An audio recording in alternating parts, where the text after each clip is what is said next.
Good morning, Toronto.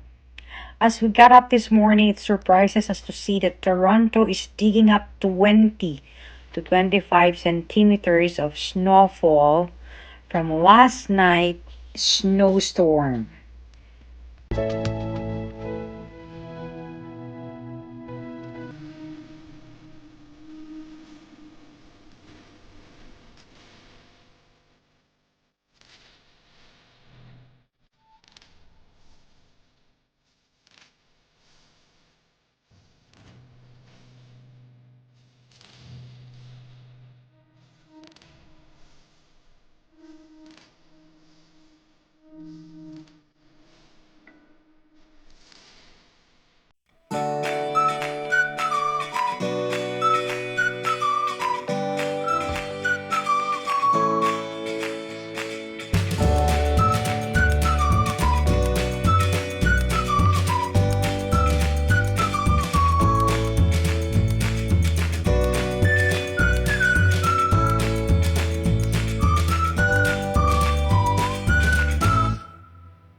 Ng driveway at saka daanan. See how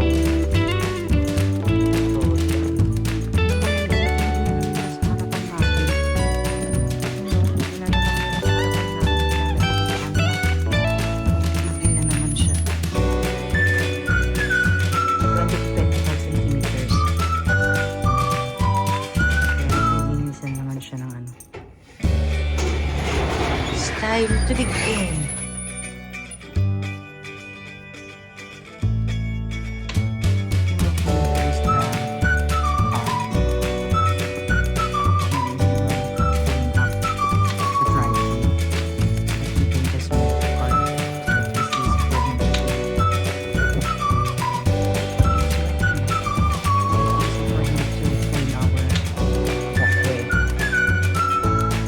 Is it wet? Wet snow? Wet snow.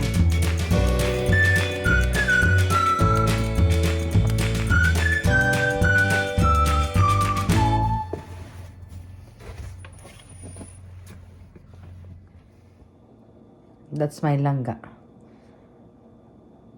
He is now digging up our driveway to move the car.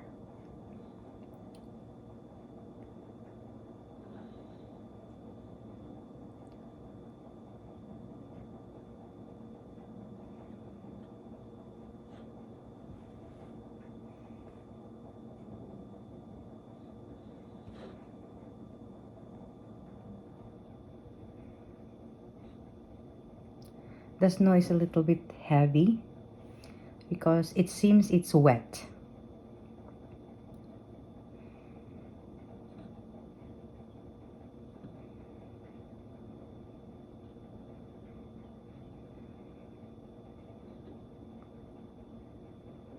Now he's tired.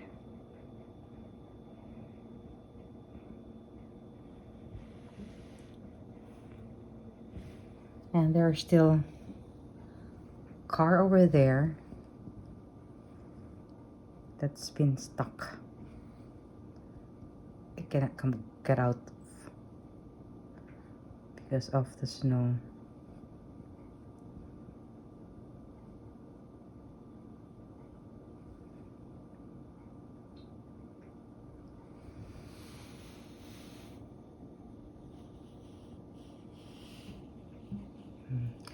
That's the one that's going to clean our way, but I don't know why it's not cleaning up, because this part is not yet clean.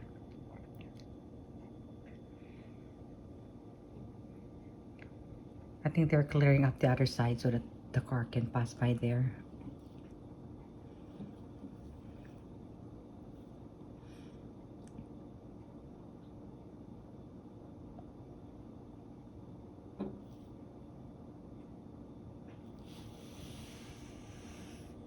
Let's see. Let's check. Let's check. Let's check. My langga there.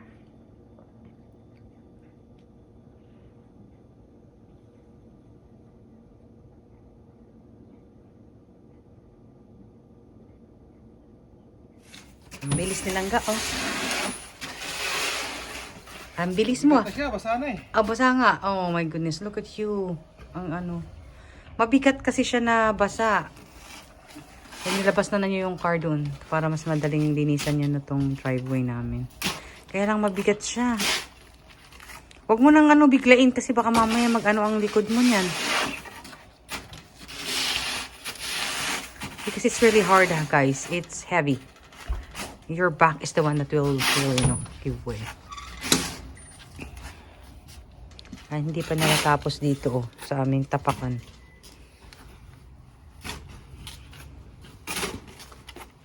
Dahan-dahan lang. Hindi na kita hindi na kita matulungan eh. Nagre-rest na siya. Resting. Basa na yung ulo mo sa pawis.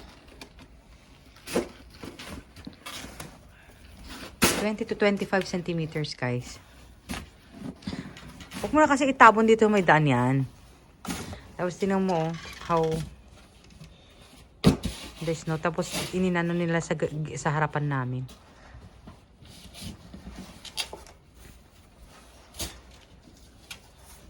Tinambak sa harapan namin.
Now he's done clearing up our walkway and our driveway.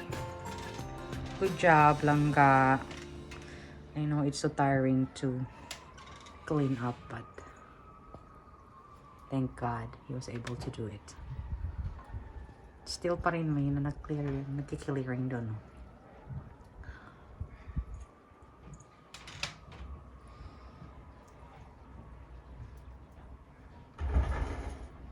So this is the life in Canada. Habang may snow, may pinapala. Now it's time for the snowplow to clean and clear our streets. As you can see, the snowplow is trying to clear all the snow from the streets right now. And also putting salt.